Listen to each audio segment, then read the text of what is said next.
En este momento estamos en el aire. Bueno, buenas tardes, buenas noches, allí donde estén. Tenemos el placer de recibir en otra transmisión de River a dos prestigiosos profesores que están desarrollando tareas tanto en Argentina como en Brasil. Los dos son de origen argentino. Ricardo González, radicado en Brasil hace varias décadas. Gabriel Fesia, destacado, destacado profesor argentino en la ciudad de Paraná. Y mientras ellos van presentando, a ver qué es lo que quieren transmitir hoy en el día de hoy, yo voy a hacer la conexión para Brasil a los efectos de ir aumentando el interés de los participantes. Desde ya les digo a los quienes están escuchando y viendo en idioma español, vamos a hacer una traducción simultánea, vamos a ir actualizando para que lo puedan disfrutar. Esta es una charla muy especial, una charla que viene a trabajar o a hablar sobre los proyectos sociales que favorecen el desarrollo humano a partir de los jóvenes. Vamos a tener una visión desde Argentina, una visión desde Brasil, y vamos a contraponer dos proyectos, dos distintas maneras de favorecer los proyectos sociales. Así que a todos aquellos interesados en el tema, que ya vemos que son bastantes, les dejamos a los profes para que vayan comentando algo sobre la realidad de cada país mientras yo hago la conexión para Brasil. Adelante. Hola, buenas noches. En primer lugar, quería agradecer la invitación para RIP Argentina. Agradecer para Gaby Fiesa también la participación. Para mí es un placer muy grande estar compartiendo algunas experiencias y vivencias de aquí de Brasil. Como estaba comentando, yo soy de la provincia del Chaco y vivo hace 28 años aquí en Brasil. Y estoy radicado en Fortaleza, en el nordeste de Brasil, hace 10 años. Y actualmente soy profesor universitario, trabajo en el curso de Educación Física del Instituto de Educación Física, que es una universidad federal y con la graduación en educación física, específicamente con deportes colectivos, básquetbol, handball. También soy profesor de yoga, coordino un proyecto de extensión de yoga para profesores y servidores de la universidad. También tengo un proyecto de extensión en la universidad que trabaja con jóvenes. En ese proyecto es un proyecto multidisciplinar que trabaja no solamente con el deporte, y sí con otras vivencias y oficinas como fisioterapia, medicina, nutrición, enfermería, kinesiología, odontología. Entonces, es un proyecto más que deportivo. El deporte nosotros lo utilizamos como un medio de desenvolver un factor de protección, una variable, para algunas dolencias que existen en los jóvenes. Entonces, este proyecto trabaja con jóvenes en situación de vulnerabilidad social principalmente. Y también trabajo en el programa de maestrado y doctorado en la Facultad de Medicina, también de la Universidad Federal, en el Departamento de Salud Pública, donde también trabajo en la promoción de la salud con determinantes sociales. Entonces, esa es un poco un breve currículum de lo que hago actualmente y lo que vengo trabajando en estos últimos tiempos. Gaby. Eh, Buenas noches a todos. Mi nombre es Gabriel Fesia, soy de la ciudad de Santa Fe, Argentina. Trabajo en la Universidad Nacional Litoral. Es una universidad que cuenta con 37.000 alumnos presenciales. Ahí me encargo de coordinar lo que es el deporte universitario, donde tenemos cerca de 3.000 estudiantes que participan todas las semanas de nuestras actividades.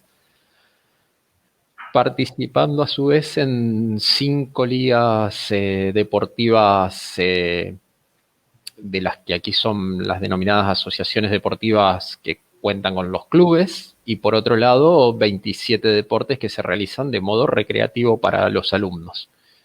Soy del área del básquet principalmente, y mi especialización es una maestría en deporte en el área de entrenamiento de la táctica deportiva. Excelente. Bien. Entonces, seguimos en adelante.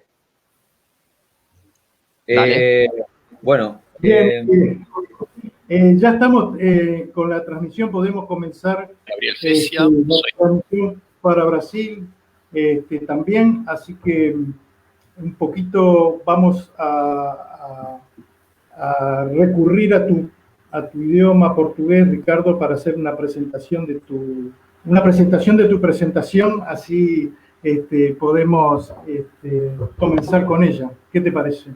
Ok. Então, muito obrigado, Hector, muito obrigado, Gabi, pelo convite para fazer parte dessa palestra, né, desse bate-papo sobre projetos sociais. É uma área que atualmente venho trabalhando, né? Eu vejo assim que aqui no Brasil os projetos sociais, ok, atualmente é uma área não apenas de intervenção, assim como é uma área de investigação também. Nos últimos 10 anos foram desenvolvidos muitos projetos sociais para atender uma das problemáticas que nós temos aqui no Brasil, que é a desigualdade social. O país é um país muito rico, com uma população enorme, mais de 200 milhões de habitantes, porém tem algumas problemáticas, e uma delas é a desigualdade social. Esses projetos para o desenvolvimento humano, aqui no Brasil, se trabalha em algumas regiões, como as regiões do sul do país, em algumas prefeituras, né? E já no centro-oeste, nós temos alguns clubes, né, e prefeituras trabalhando, né? Nós também temos algumas ONGs, né, que vêm desenvolvendo esse trabalho, e no Nordeste e Norte nós temos muito projetos sociais que vêm sendo desenvolvidos por governos municipais e estaduais. Então, a primeira questão é que esses projetos sociais, eles são uma realidade aqui no Brasil, né? É um fenômeno que tem como o intuito incluir socialmente, né, promover a saúde e o desenvolvimento dos praticantes, certo? Muitas vezes esses praticantes, que na sua maioria são jovens, são pessoas sem oportunidade, né, dentro de seu contexto, dentro de seu habitat, né? Muitas vezes as escolas que eles também frequentam têm poucas possibilidades, poucas instalações. Então, esses projetos é uma maneira de oportunizar outras vivências, que muitas vezes eles não têm nem na própria escola. Para muitos jovens, a única oportunidade que eles têm de ter acesso a esse esporte é dentro da escola. Mas a gente sabe que muitas escolas não têm essa capacidade de estar atendendo essa demanda, então daí surgiram esses projetos sociais. Então, é muito importante, porque esses projetos têm uma contribuição antropológica e social muito grande, né? Contudo, os projetos que atualmente são desenvolvidos no Brasil, eles não atendem a maioria da população. Nós tivemos, assim como falei antes, uma década de muitos projetos com suicídio do governo, né? Investimento em infraestrutura, em materiais de consumo, capacitação dos profissionais. Então, foi um auge, né, de oportunidades para esses jovens. Atualmente, eu falava antes com alguns colegas, nós estamos passando por uma dificuldade de manter esses projetos. Por exemplo, na nossa universidade, eu tinha um projeto que atendia 400 crianças, com 30 bolsistas ou estudantes de várias unidades acadêmicas. Atualmente, nós temos dificuldade de manter esse projeto, porque as bolsas para esses estudantes a gente não conseguiu, né? E também não é uma política do atual governo, sim? Contudo, para muitas pessoas, esse acesso para esse tipo de projeto é a única oportunidade que eles têm, né, de estar tendo acesso para esse tipo de ações, né? Então, quais são os objetivos geral, né, o central desses projetos? Trabalhar, né, o esporte, né, e principalmente os valores intrínsecos, né, como, por exemplo, a cooperação, respeito mútuo, cidadania e, principalmente, a inclusão social. Eu acredito que, em alguns lugares, os projetos esportivos sociais têm um conflito, né, de objetivo. Como assim, professor? Inicialmente, são planejados para atender pessoas em situação de vulnerabilidade.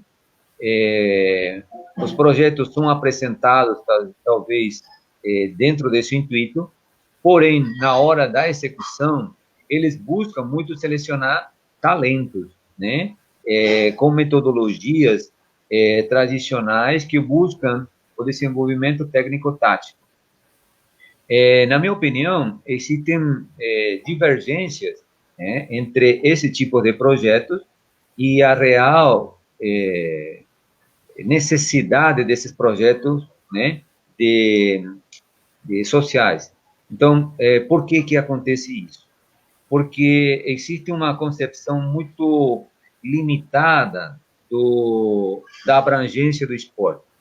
Enquanto a gente, profissionais de educação física, pensamos que o esporte apenas pode ser mensurado pelas medalhas, né, pela competição, nós estamos pegando apenas uma parte do potencial do esporte. Então, o esporte é muito mais que competição, é muito mais que o esporte de rendimento.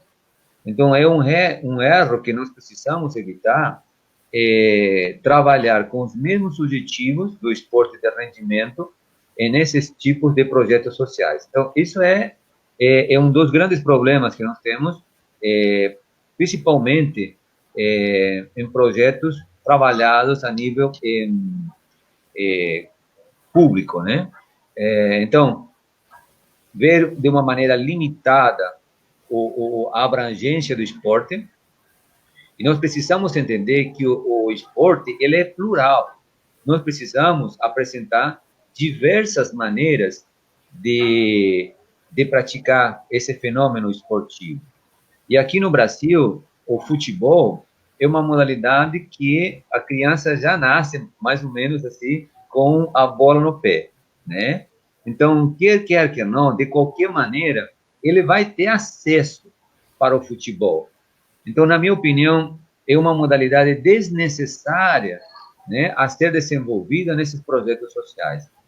Porque aqui passa, em qualquer canal de TV, muitos canais de TV, tem acesso muito grande com o futebol e o futsal, né? Então, é também uma necessidade desses projetos apresentar para esses jovens outras manifestações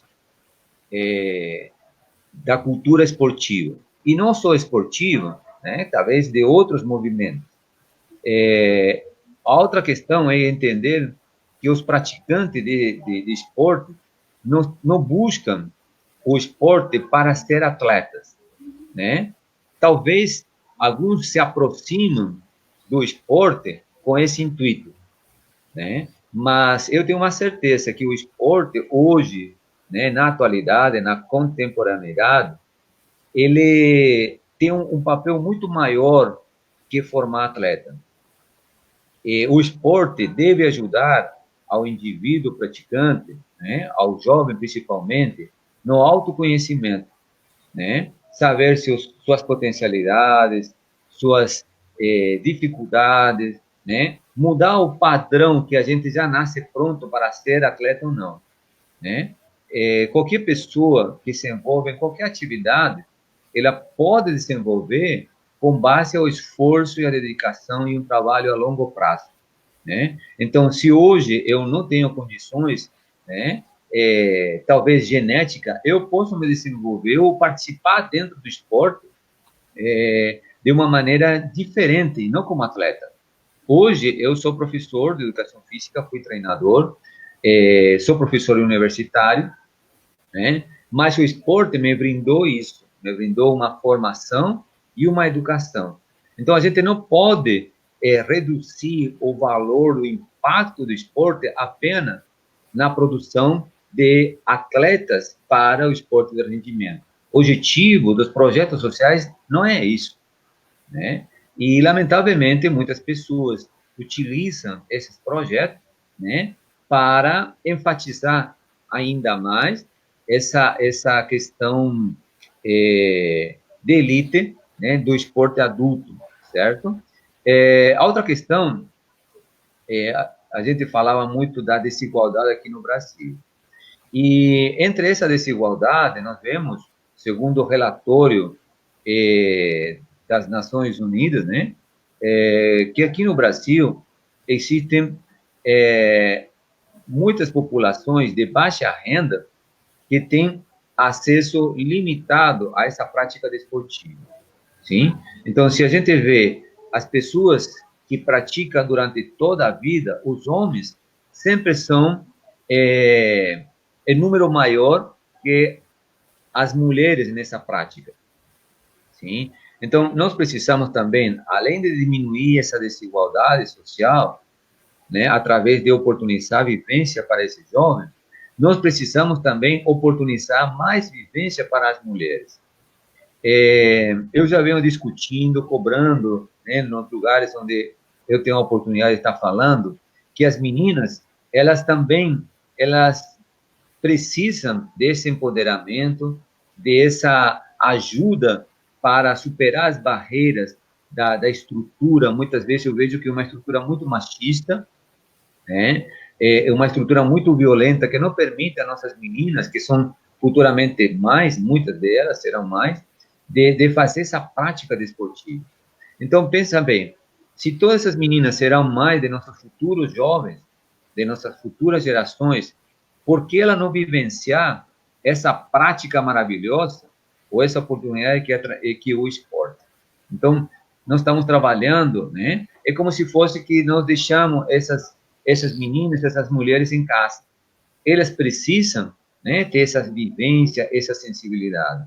Então, eu vejo que nós precisamos dar oportunidades maiores, os melhores horários para essas meninas e, principalmente, em ambientes seguros, né? Outro problema que nós temos aqui no Brasil é a violência, né?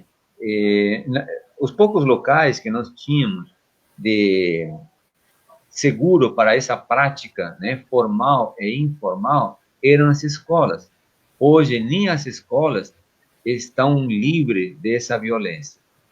Então, eu acredito que também é importante a gente estar trabalhando, né, dando segurança aos locais, né, não só onde é praticado o esporte, como também o traslado que esses jovens vão fazer dos seus lugares de casa, né, e de volta.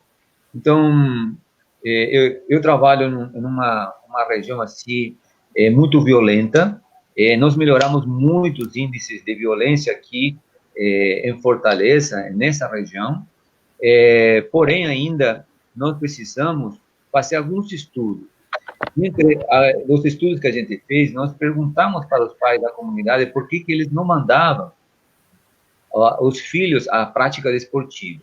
E uma das coisas que eles apresentaram para nós é o medo que eles tinham de mandar seus filhos, né, e ser roubado, e ser violentado. Então, os pais, eles veem da importância dessa prática, porém, eles não veem seguro.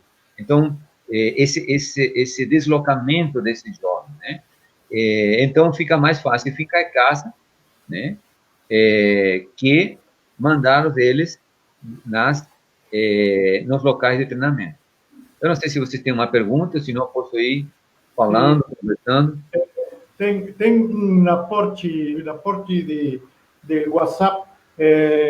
Hicimos una entrevista como esta con Fausto Gianecchini, que tiene un proyecto en San Paulo, la semana que pasó.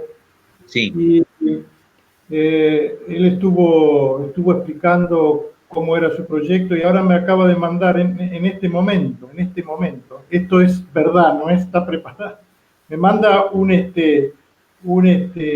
WhatsApp que se lo voy a leer porque está en portugués y dice, boa tarde, acabé de llegar, fui a entregar a cesta, ellos entregan cesta de alimenticia, fui a entregar a cesta na Rosa, que alumna Mora, fue a entregar una alumna, ¿no? A los que están en idioma español.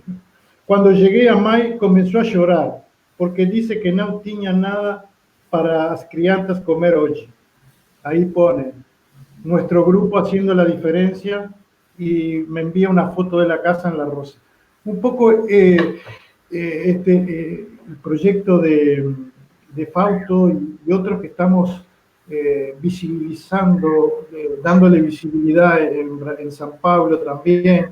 Tenemos un proyecto ahí también en Fortaleza, otro proyecto que visibilizamos en Río de Janeiro, que Gaby lo conoce, con Wanderson Jeremías, trabaja en la zona oeste de Río de Janeiro, en Santa Cruz. Hay un proyecto hermoso también en Leblon, que quizás tú conozcas, que es de Wagner da Silva, que trabaja en una zona como Leblon, que es una zona rica de Río de Janeiro, y hay no es un asentamiento, es un proyecto social que nació en la década del 70, que, bueno, trabajan en ese lugar cerca de 2.000 personas de bajos recursos.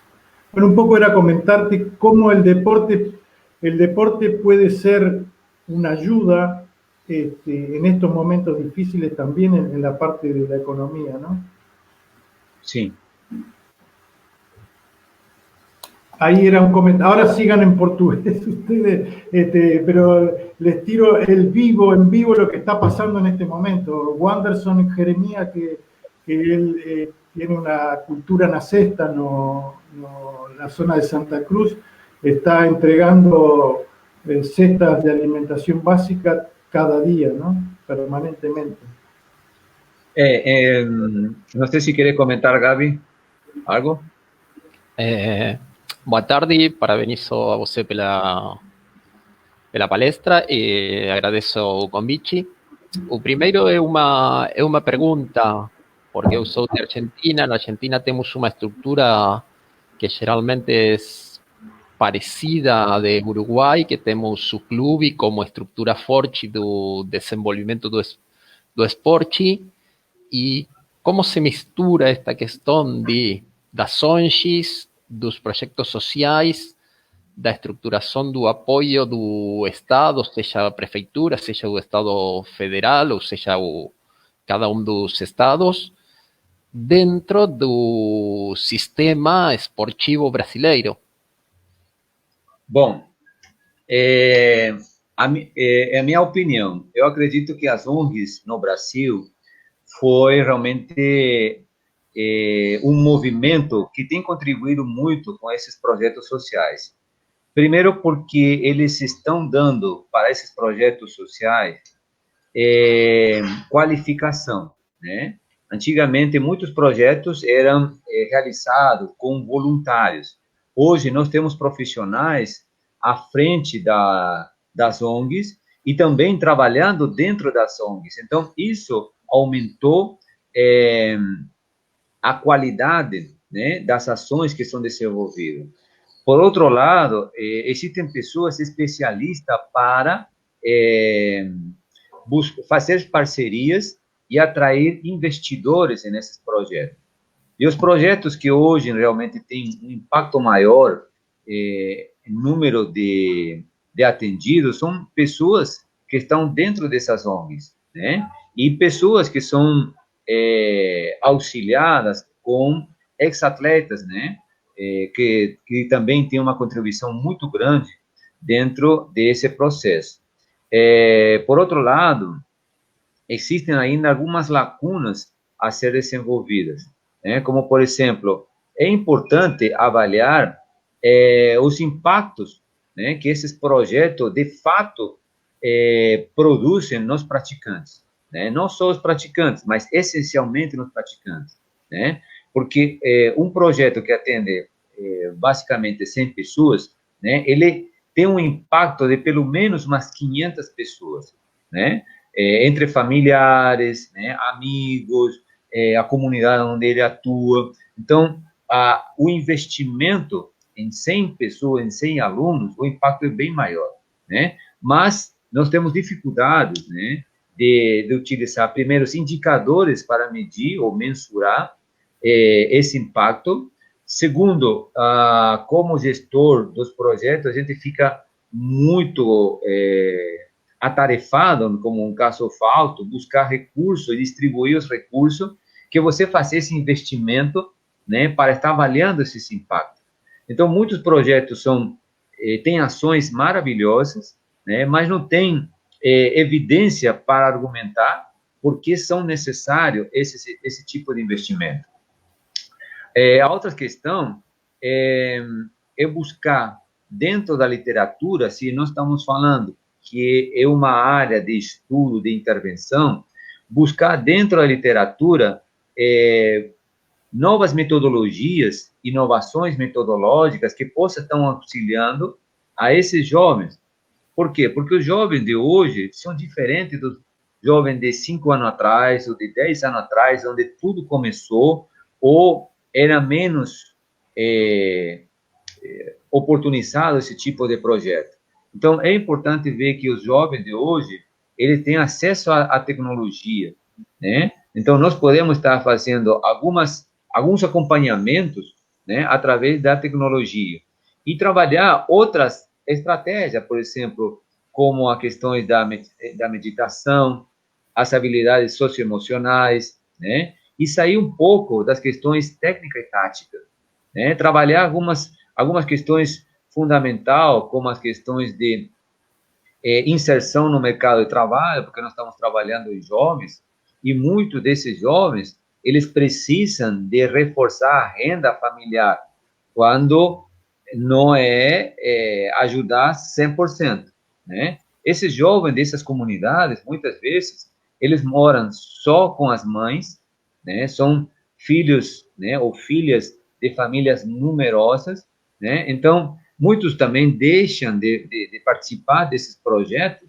porque precisam buscar uma renda extra para ajudar na renda familiar. Então, nós temos várias barreiras, né?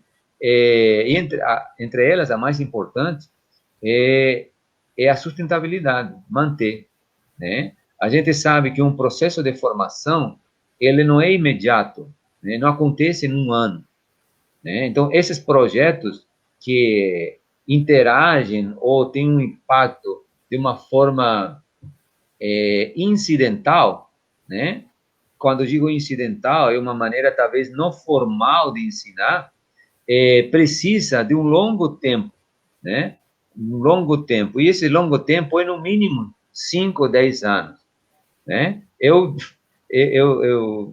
digo assim, são pouquíssimos projetos, né, no Brasil, que tem esse tempo de vida, né? E os que têm tempo se organizaram, né? São ONGs que se organizaram para ter essa perícia, né? Mas nós precisamos de muitos mais projetos para trabalhar com essas crianças. Ah, e, além disso, né, planejar de uma forma sistematizada, né, para verificar, né, quais são a realidade, quais são a clientela, né? Nós sabemos que tem muitas pessoas, né, nessa faixa etária que não têm acesso, né, por, por uma questão de morar em um determinado setor, e nós também temos jovens que não têm acesso por suas limitações físicas, né? Então, os cadeirantes, né, praticar ou participar desses projetos tem inúmeras barreiras, né? Se nós falarmos antes do problema de deslocamento desses jovens, que vamos dizer assim, ó, que tem duas pernas, que podem pegar um ônibus, que podem atravessar uma rua, esses jovens, essas crianças que são cadeirantes, por exemplo, ou têm outro tipo de limitação, têm barreiras superiores, né? Então, fica muito difícil incluir essas pessoas. Porém, os projetos estão fazendo isso, mas nós não damos conta, né, de estar trabalhando com a população que precisa, certo?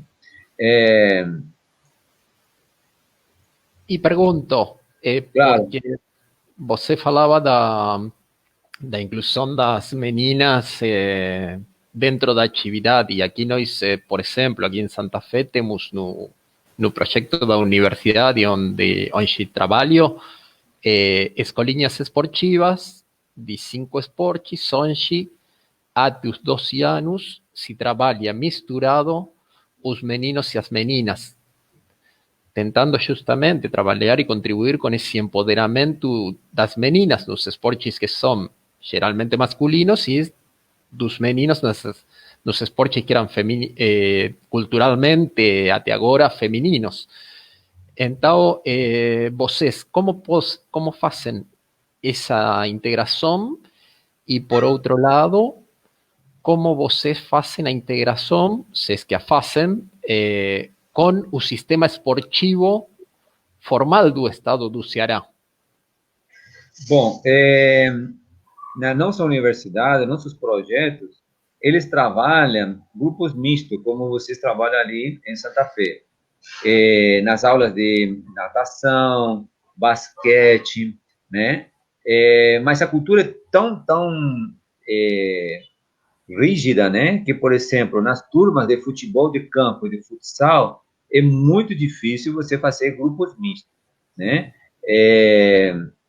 Existe uma barreira cultural muito grande, né? Então, a maneira que a gente tem conseguido desenvolver dentro dessas modalidades, fazer grupos separados. Mas eu tenho acompanhado alguns projetos, né? E a porcentagem de participação de meninas é muito baixa. Em um estudo recente que eu fiz em 2017, a gente viu que apenas 35% dos alunos de 12 a 17 anos, né, que frequenta a escola, apenas 35% pratica, né, um esporte em horário extra classe. Então, é uma margem muito pequena, 35% da totalidade de meninas que poderiam estar praticando, certo? Os motivos são inúmeros, né? Alguns deles eu te falei. Por outro lado, nós temos jovens que não estudam nem trabalham, que não está fora dessa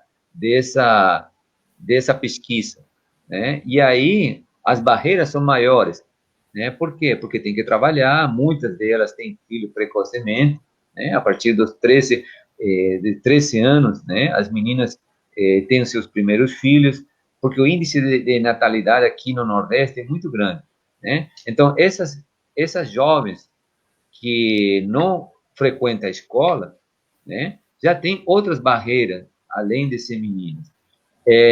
O que acredito que nós crescemos um pouco no sentido dos profissionais que trabalham com esses jovens. Nós temos muitas professoras, né? Poucas treinadoras, então talvez seria uma maneira, né, de buscar mais pessoas do sexo ou do gênero feminino que trabalhem nesse tipo de projeto. e quando tiver, né, que focalizem, que enfatizem a importância da participação das meninas, né?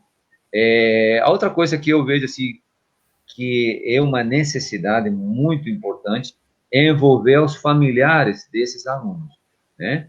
Porque na Argentina, nos clubes, isso aí é muito forte, né? A participação da família, inclusive na gestão, né, desse processo formativo. Os pais, muitas vezes, terminam se transformando em gestores. Aqui no Brasil não é uma realidade isso, né? Os gestores são os próprios políticos, né? Ou alguns gestores de ONGs ou professores, né? Então existe uma lacuna muito grande de um pilar fundamental no processo de formação e educação, que é a família, que é os pais, né? Então eu acredito também que é uma necessidade de a gente estar trabalhando nesse tipo de projeto, sim? Mais alguma pergunta, Gabi? Sim, e como você coloca dentro deste projeto a questão da formação dos alunos da educação física, neste caso, os alunos universitários que vocês têm na faculdade, para que eles sejam envolvidos no projeto e que se permita a sustentabilidade do projeto, porque você falava que o projeto tem que ter 5, 10 anos de estruturação. Como trabalha essa questão de estar formando professores de um modo contínuo? Ok. Em primeiro lugar, eu vejo assim que muitos professores universitários, eles estão fazendo uma formação continuada, né? Então, a educação física e esportiva acontece dentro das universidades. E isso eleva um pouco a qualidade do profissionais que saem para o mercado. Hoje eu vejo que muitos profissionais egressos, né, dessas universidades estão trabalhando de uma maneira qualificada nesses projetos sociais. Eu vejo também que eles têm novas abordagens metodológicas, né? Embora o contexto cultural e social ainda seja muito tradicional, muito rígido, já existe uma tendência a trabalhar com abordagens alternativas, né, ou metodologias ativas para o ensino, por exemplo, dos esportes. Isso é muito importante. Por quê? Porque os princípios metodológicos são diferentes, as estratégias são diferentes, né? Então, estando mais próxima, né, das estratégias adequadas para os participantes, existe uma maior adesão desses participantes, né? Então, eles vão lá para se divertir, fazer amizade, desenvolver habilidades. Então, dentro desse contexto metodológico, nós temos evoluído bastante, né? Porém, realmente existe uma veia, né, competitiva muito grande, né? Então, se fala, se planeja, se dá um curso de capacitação, você vê a importância das abordagens alternativas, só que na hora de fazer um evento, né, como por exemplo o competitivo, você faz aos modelos do esporte adulto. Então, eu acho que é um processo longo ainda a percorrer, né, mas nós estamos a passos muito lentos, né, por que muito lento? Porque nós temos que buscar a nossa sobrevivência. Quando digo nossa, os professores que trabalham com projetos sociais, né? Eu sei quanto desgastante é trabalhar em condições, né, muitas vezes desfavoráveis e perigosas, né? Então, as pessoas muitas vezes não vão trabalhar nesses projetos apenas pelo valor que vão receber em troca de seu trabalho, de seu serviço. E sim porque tem um comprometimento social muito grande. Eles têm uma empatia com seus próprios alunos, né? Então, nós estamos aumentando esse número, né? Que, na minha opinião, não são apenas profissionais da área da educação física, e da saúde, né? São vários profissionais que trabalham, né? E eu digo que são missionários, né? Porque eles trazem um pouquinho de alegria, de luz, né? Para essas pessoas em situações tão, muitas vezes, difícil, né? Eu vejo assim que para nós, né, que temos algumas algumas facilidades que a vida nos deu, a gente correu atrás, né? Nós temos uma certa facilidade para tocar no nosso dia a dia. Agora, esses jovens com pouquíssimos recursos, com um contexto muito violento, né, realmente são os heróis, né, para estar desenvolvendo e correndo atrás de seus sonhos, né? Eu dou muito valor e respeito muito essas pessoas que estão trabalhando, né, nesses projetos sociais. Você falava da integração, da necessidade de integração da família dentro dos projetos. Como você fazem isso? Porque aqui na Argentina e no Uruguai, a família, como o esporte se desenvolve principalmente no clube, a família é parte desse processo porque assiste aos jogos, assiste aos treinos, participa da organização do clube mesmo, desde muitos aspectos, tem uma colaboração importante. Como fazem vocês para que essa família dos meninos e as meninas que participam do projeto social cheguem a teu projeto, se empoderem com o projeto e trabalhem com esta ideia? Ok.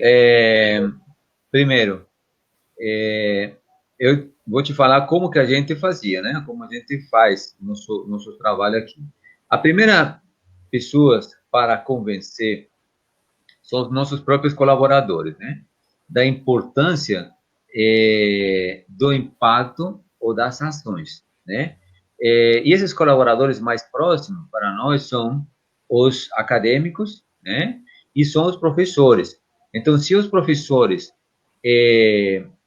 não aderir a essa ideia que o esporte ele precisa ser um pouco plural, abrangente, trabalhar outros unidades transversais, né, como, por exemplo, comportamento sexual, comportamento alimentar, segurança, consumo de álcool, automedicação. Se eles não entendem que isso é importante para esse tipo de projeto, a gente não vai conseguir repassar para nossos alunos. Então, esse é o primeiro momento. O segundo momento é também sensibilizar a família que esses assuntos são relevantes, né? Então, a gente fazia esse trabalho com os professores acadêmicos. Segundo, para os familiares, a participação é pouquíssima, sempre foi, né? E depois passar para os nossos alunos. Porque nossos alunos, eles vão lá para jogar, né? Quem vai lá, vai porque quer entrar na piscina, por exemplo, né? Ou porque quer jogar futebol. Então, a modalidade de futebol é a modalidade que mais aluno tem inscrito, tá? Mas você fazer entender eles que é importante, por exemplo, uma das oficinas que a gente fazia com os alunos da faculdade de odontologia era a saúde bucal, né? Então, assim, o pessoal ia para a escolinha, quando tinha que fazer as palestras, oficina de escovação, passar o flúor, eles sumiam, né? E isso que a gente dava para eles, né? O fio dental, a pasta, né? A escova, e eram atendidos por profissionais da área da saúde, odontólogos, e quem tinha problemas mais sérios era encaminhado logo ali, né? Então, é muito difícil porque não está na cultura isso como é importante, né? Talvez para muitos assistir uma palestra sobre a importância da segurança e do autocuidado não é importante, né? Então, é necessário envolver aos colaboradores primeiros, que depois ele passa para os alunos, trazer a família, fazer eventos, né? Lamentavelmente, muitos eventos não são realizados em horários bons para que a família e os pais frequentem, né? Os projetos são realizados de segunda a sexta-feira, né? E no final de semana, que é os dias que os pais teriam mais tempo, né, para compartilhar com a família, os locais onde são desenvolvidos esses projetos estão fechados. Então, seja, são muitas barreiras que você precisa ir superando, né? E principalmente a cultural, né? Porque muitos pais não entendem que a participação deles é essencial. Outros trabalham o dia todo. Numa cidade grande como Fortaleza, né, os pais saem cedo para trabalhar e voltam tarde, né? Normalmente ficam de 3 a 4 horas, né, de deslocamento de ônibus. Então, ficam um pouquíssimo tempo, né, com seus filhos durante a semana. E no final de semana fazem as tarefas, né, da casa. Então, essa é a nossa realidade.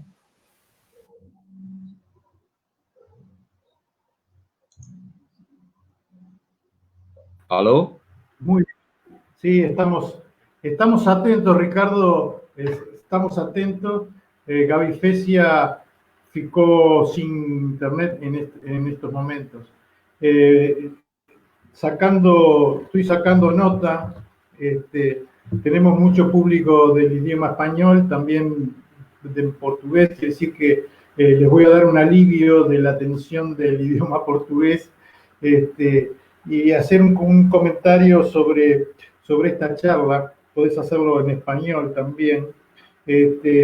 Vimos las dificultades que hay en Brasil para poder sumar alumnos y sumar a la familia, colaborar en la práctica deportiva, pero más que nada hablaste de que primero hay que convencer a los profesores, a la academia, a quienes dirigen la actividad para poder estar convencidos de la importancia que tiene la actividad, ¿no? Para el conjunto de la comunidad, en los aspectos de inclusión, en aspectos de la salud reproductiva, el consumo abusivo del alcohol, el consumo de la droga, así, todo eso son los contenidos transversales que el deporte da como un complemento a la educación, un complemento necesario, porque hay muchas y muchos niños y jóvenes que no participan del sistema formal de educación, y sí, el deporte, digamos, es una malla, es una red de contención que muchas veces puede volver a las personas a los ambientes formales de la educación. Entonces, la pregunta sería, nosotros, primero una afirmación, nosotros estamos en la tarea dentro de esta red de deporte educativo, de básquet educativo, de empoderar a los profesores como primer punto, haciéndoles, dándole la importancia que tiene su actividad, entusiasmándolo, tratar de que trabajen en conjunto, que se conozcan, que siempre trabajar en conjunto trae más resultados, se pueden hacer actividades en conjunto. Te comento, nosotros hicimos una charla, una fala con 4 proyectos de San Pablo. Era un básquetbol escolar y 2 proyectos sociales, uno de niñas y jóvenes femeninos, y junto con este proyecto de Fausto. Y bueno, a partir de ahí formamos un grupo para organizar actividades en conjunto, para sostenerse, para intercambiar eso que dijiste tú, la forma de financiar los elementos importantes. ¿Cómo piensan ustedes dos de la academia que eso, en qué podemos colaborar, digamos, nosotros que tenemos la posibilidad de tener un alcance de multipaís, ¿no? Que es importante llevar experiencias de un lado al otro y sacar conclusiones. ¿Cómo lo ven ustedes dos? esa posibilidad. Bueno, la primera cosa que quería, ¿en español hablo? Sí, y mitad y mitad. Mitad y mitad. Bueno, primero quería dar un abrazo a los hermanos de Argentina, de habla hispana, de Uruguay, que nos están acompañando, y decir que São Paulo, en mi opinión, es un país dentro de Brasil, con las características totalmente diferentes, en términos de recursos, estructura, profesionales. Ahora, el resto del país existe una estructura no tan buena y maravillosa como tiene San Paulo. Entonces, esa es la primera esclarecimiento que tenía que hacer. Yo creo que nosotros, en cuanto a universidad, podemos estar contribuyendo de una manera de la formación. Los propios cursos de formación precisan estar actualizados para atender a la realidad. Entonces, específicamente, los cursos de educación física no pueden estar apenas limitados a la enseñanza de las técnicas, tácticas, comprensión del deporte. El deporte hoy por hoy está más lejos en las cuestiones de entendimiento. Hablamos mucho de la violencia, más poco se sabe de cuánto los jóvenes consumen alcohol. Recientemente hice un estudio que mandé para una revista sobre el consumo de alcohol, marihuana y otras sustancias fuertes. Y todo comienza con el consumo de bebidas lícitas, ¿sí? Y lamentablemente que muchas veces estos chicos se encuentran en la propia casa y con ese consumo de esas bebidas comienzan los primeros acciones de violencia como bullying, peleas en la propia escuela y después las formaciones de grupos y que llevan, en este caso aquí en Brasil y en otros países también que vengo estudiando, hasta la muerte. Entonces, nosotros necesitamos encontrar la solución desde la raíz y no estar apagando el fuego. Nosotros reclamamos mucho de la violencia, mas trabajamos muy poco en la prevención y la promoción de la salud no violenta, la cultura de la paz, por ejemplo. También yo creo que existen algunos casos que no son trabajados, como por ejemplo el seguimiento de tristeza y depresión.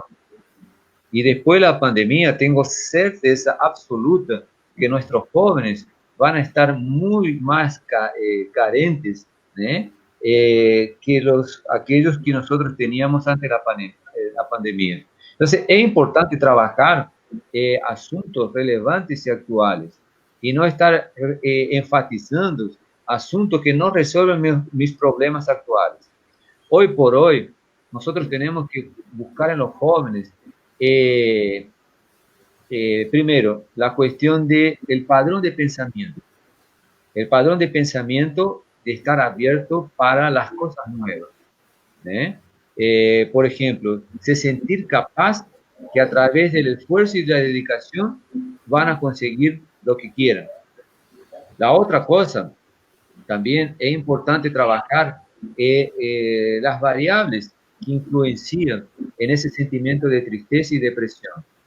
El gran problema de nuestra juventud y de nuestra sociedad es la ansiedad exacerbada. Entonces, ¿cómo trabajamos eso? A través de un proceso mental de conciencia. Y el deporte puede ayudar, y mucho, desde cuando se trabaje esos conceptos dentro del entrenamiento, a través de un diálogo. No es más importante vencer al otro, ser superior, ganar un torneo.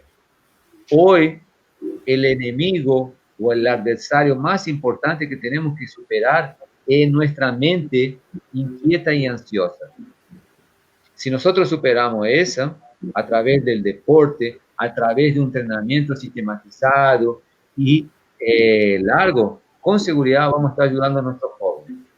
Y para concluir este pensamiento, una de las cosas que nosotros como educadores y como padres muchas veces no hacemos es dejar a los jóvenes esperar su turno. Nosotros también como formadores y como padres somos ansiosos, le queremos dar enseguida, ¿sí? Y la segunda, que decimos muy poco no, estamos más habituados a decir sí, sí, sí, sí. Y lamentablemente, decir sí es como mantener en la zona de confort. Entonces, es importante aprender a decir no, dificultar muchas veces, en lugar de estar ayudando tanto, para que esos jóvenes tengan la autodeterminación de buscar y superar sus barreras. No sé, Gaby, si querés continuar con esto. Nosotros escuchamos atentamente a Ricardo, a Gaby, y nos remitimos siempre a lo que estábamos hablando con Ricardo antes de empezar la charla, que era la mentalización creativa para el deporte y la educación, que engloba este trabajo mental. Nosotros le decimos el primer paso, ¿no? Es decir, si no damos este primer paso, después posiblemente estemos en el vacío.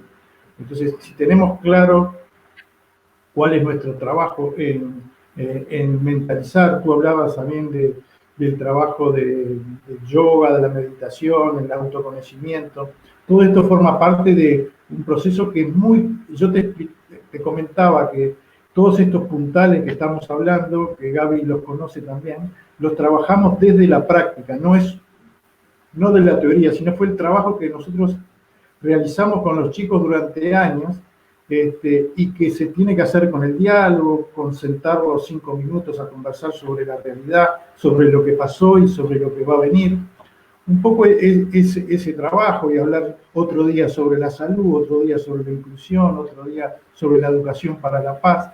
Nosotros tenemos otro de los puntales que no llegué a comentarte hoy, era la educación para la paz, el reconocimiento de las emociones, los talleres que tienden al autoconocimiento, ¿no? Un poco es el trabajo de la red que tratamos de difundir a nuestra manera y en nuestras posibilidades a los profesores.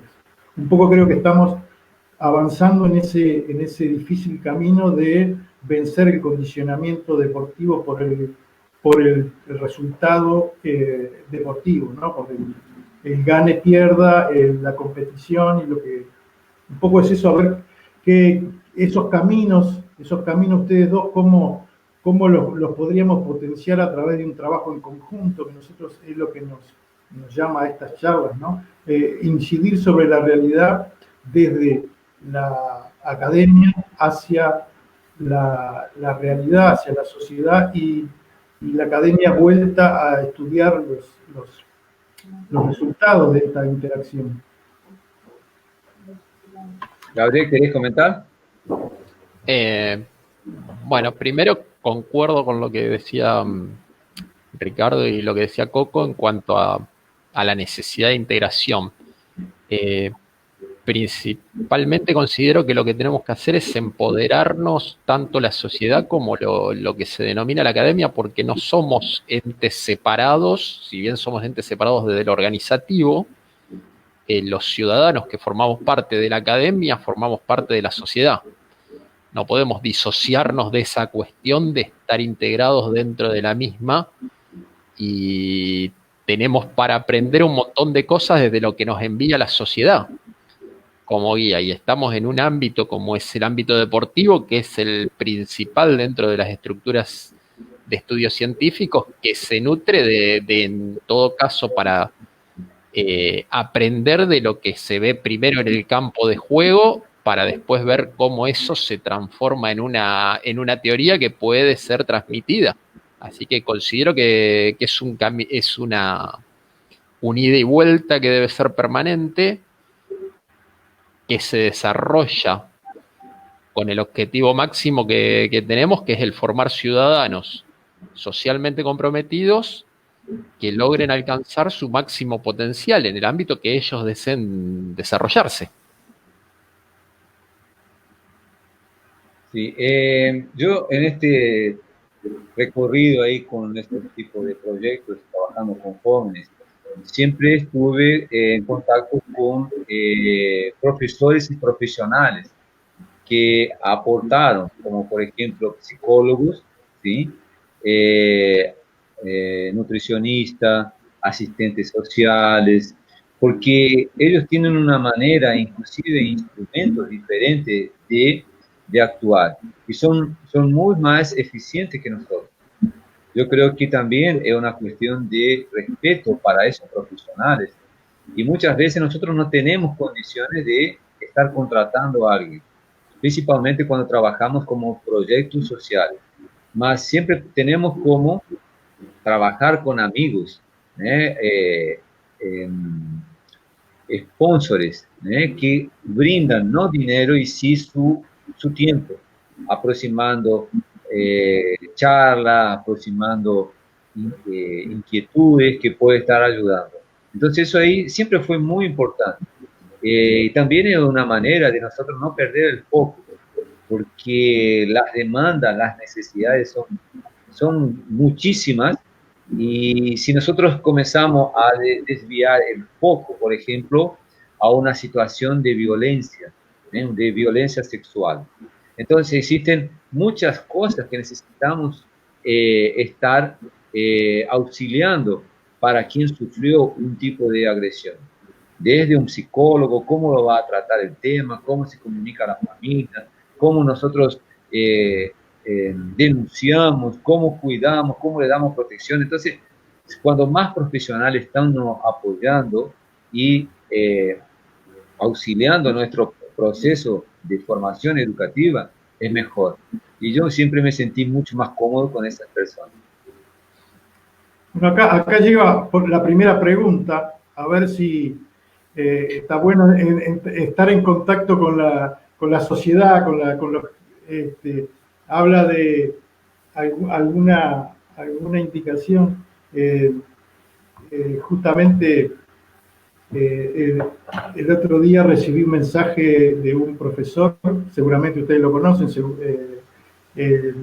Carlos Ballester, que está trabajando en yoga en el minibásquet, ¿no es cierto? Bueno, ese es uno de los caminos, pero estaría bueno que le puedan contestar a Nilton, que es una persona que siempre nos sigue, que quiere hacer una pregunta sobre esto. Nilton, primero te quiero agradecer por la pregunta. Nilton indicó al país. Bueno, ahora Nilton nos va a poner el país de donde es. Está bien. Entonces, quiero decir, la primera pregunta, ¿cómo trabajar la mente? La mente, tanto de los chicos como del profesor, tiene que ser una mente abierta, estar preparado para las novedades. Existe una concepción de la persona talentosa. Yo creo que existen algunos factores de biotipo que pueden dar alguna ayuda inicial para, por ejemplo, un atleta, mas no desenvuelve y no es determinante para saber que ese atleta va a llegar a ser atleta. Entonces, algunas condiciones, algún talento o algunas habilidades que los tienen naturalmente, te pueden dar una breve ventaja.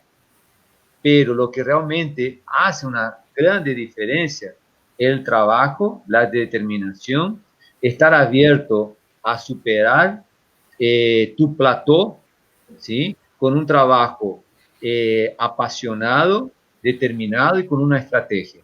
Esto sirve tanto para el jugador como para el profesor, porque muchas veces el profesor quiere ya elegir o atender a jugadores que ya tienen una cierta habilidad, presenta un determinado talento, mas existen otras cosas que podemos estar desenvolviendo. Entonces yo creo que la mente abierta, estar abierto para el trabajo, la dificultad, el padrón de comportamiento que todo individuo necesita hoy en nuestra sociedad. Ahí nos dice desde Perú. dónde está Milton. Grande Perú, un grande abrazo para los amigos de Perú. Gaby, ¿querés aportar desde tu punto de vista? Bueno, agradecerle a Milton, por un lado, que nos acompañe desde Perú. Lo primero, como decía un viejo entrenador, no viejo por edad, sino por viejo por años en la cancha, en la formación, como es Ricardo Bojanic, lo primero que tenemos que hacer es saber de los chicos, entender a los chicos y entender al chico con el cual nos encontramos, que no es el mismo que cuando nosotros éramos chicos o de hace 10 años. Ni siquiera en este caso particular, porque tenemos una situación particular, van a ser los mismos que hace un año. Entonces tenemos que tener una capacidad de formarnos constantemente en saber cómo son los chicos y nosotros principalmente transmitir, más allá de las cuestiones específicas del deporte, transmitirle en las primeras edades deportivas, hasta los 12, 13 años, que son las primeras edades deportivas, pues un chico que tiene 3 años en un deporte, 4 años, es principalmente introducirlo en la pasión en este caso, por nuestro deporte, generarle la cultura para que se mantenga a lo largo del tiempo dentro de nuestro deporte, que es una cosa que hay otros deportes que lo realizan incluso mejor que el nuestro, el mantenerse dentro de esa cultura. Y claramente apoyo lo que dice Ricardo en cuanto a generarle un deseo de superarse, esa capacidad que Ricardo dice de llevar adelante determinadas acciones con una consistencia, tiene que ver con esa posibilidad y esa capacidad de acompañar al chico en su deseo de ser cada vez mejor y nosotros darle las herramientas para que lo sea. Es un arte en sí mismo esta cuestión de entrenar y que cada uno la va desarrollando de distintas maneras como entrenador. Pero lo más importante es poder estar acompañándolos, brindándoles esa posibilidad de desarrollarse, en este caso, en un deporte que es el que el chico elige. Hay que entender qué es lo que mueve a ese chico a estar con nosotros dentro de una cancha en este caso, de básquet. Muy bien, vamos a voltar a Brasil ahora para conseguir audiencia y hacer el tramo final. Vamos a hacer el tramo final de nuestra fala y como un pensamiento, una reflexión final tenemos diagnóstico, tenemos estudios y ahora tenemos que proponer siempre un camino que va a depender, lo que depende de nuestras propias posibilidades, ¿no? Sabemos que los gobiernos van cambiando, no tenemos continuidad en los proyectos generalmente, empiezan y se terminan. Y para nosotros decimos mentalizar a los entrenadores, a los profesores, a los educadores que están, tenemos que darle un mensaje que la continuidad va a depender muchas veces de ellos, ¿no? Pero ¿cómo le damos herramientas para sobrevivir mentalmente a estas dificultades que van moviéndonos, ¿no? Sacándonos del foco? En portugués, si fuera posible, mejor. Então, na minha opinião, as dificuldades sempre vão aparecer, as barreiras sempre nós vamos encontrar. Agora, vai depender qual é o significado que nós vamos colocar nessa barreira ou nessa dificuldade. Algumas pessoas, diante da dificuldade, desistem. São pessoas de padrão de pensamento muito fixo. Como aquele aluno que já se la sabe toda, para que eu vou treinar se já la sei? Já jogo, já estou superando meus adversários. Então, o que eu acho de aquela dificuldade?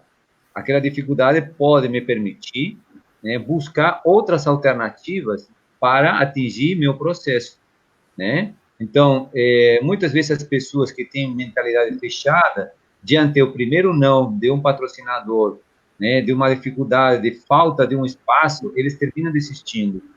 Outras pessoas, que são as pessoas que mantêm esses projetos, são pessoas de mentalidade aberta, que veem na dificuldade um desafio para desenvolver suas habilidades e competências. Então, nós precisamos, né, em qualquer área, mas especificamente numa área com projetos sociais, né, com jovens em desenvolvimento, desenvolver essa mentalidade, né, proativa, de não desistir nunca, né, porque a dificuldade nós vamos encontrar, né, e muitas vezes a remuneração que nós vamos ter por esse nosso trabalho, por esse nosso serviço, realmente é muito pouco, né? Mas com certeza nós estaremos contribuindo, né, para uma sociedade mais digna e qualitária, e vamos dando uma oportunidade, né? E para algumas pessoas muito amor, né? Que nós precisamos amor, e essas pessoas em situação de vulnerabilidade precisam mais do que nunca amor, né? Amorosidade, sensibilidade, né? Para estar ajudando, para superar outros desafios. Né? Quem sabe somos nós, essa pessoa que dá aquele empurrãozinho para eles continuarem nessa caminhada, né? E ser uma pessoa mais feliz no futuro. Gaby.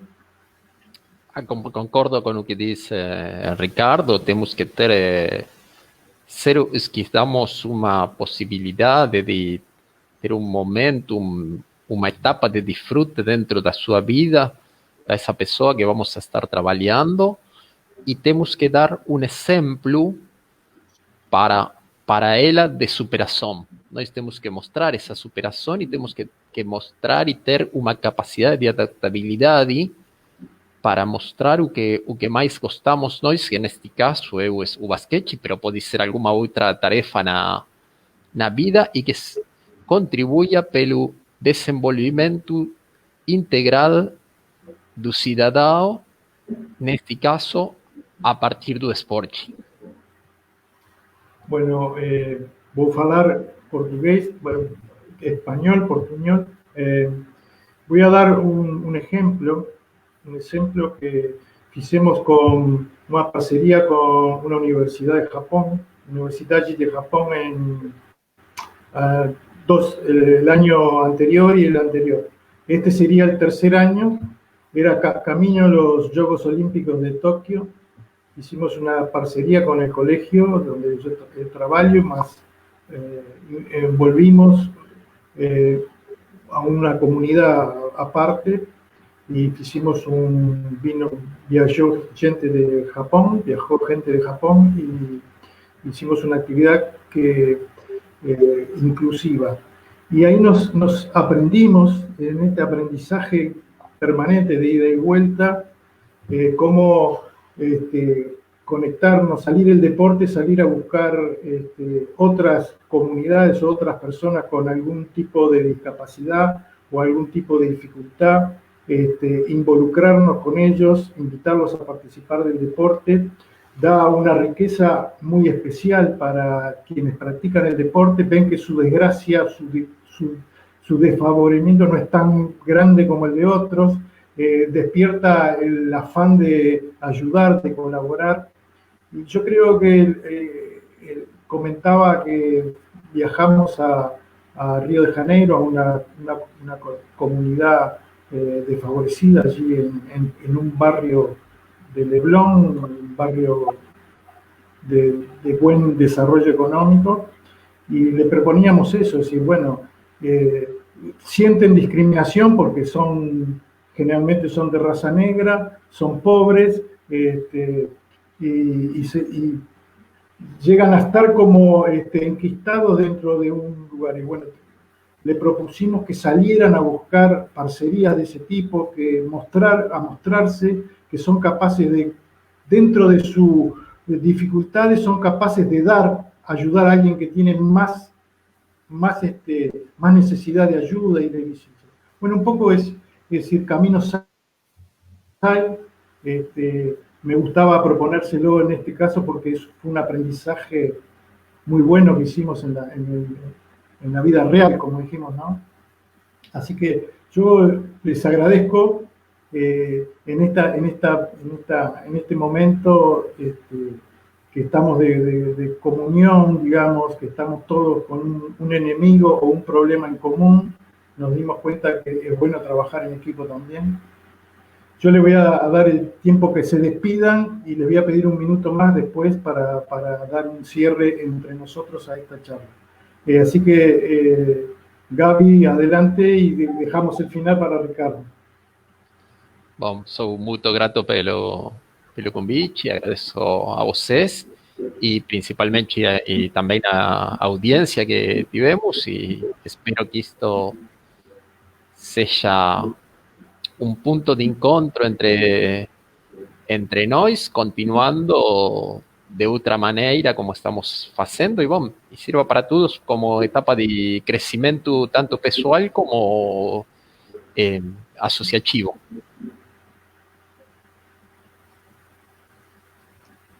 Muchas gracias, Coco, muchas gracias, Gaby, por la oportunidad de estar compartiendo con vocês as minhas vivências, né, a minha experiência de trabalho, e fico à disposição, né, para os colegas ali da Argentina, do Uruguai, do Brasil, do Peru, né, para estar debatendo mais, né, trocar ideias. A gente aprende muito, né, com esse tipo de contato. Sou muito grato de ter conhecido nesse período de isolamento muitas pessoas incríveis, né, participado de muitas lives maravilhosas, né, que me fez pensar e repensar, ressignificar muitas coisas que eu já vinha fazendo, né, e outras que, a partir de um novo início, a gente vai vê-las de outra maneira e fazê-las de outras maneiras, né. Gratidão pelas oportunidades y estamos a disposición siempre. Bueno, muchas gracias. Vamos cerrando entonces esta transmisión. Agradecemos a todos los presentes.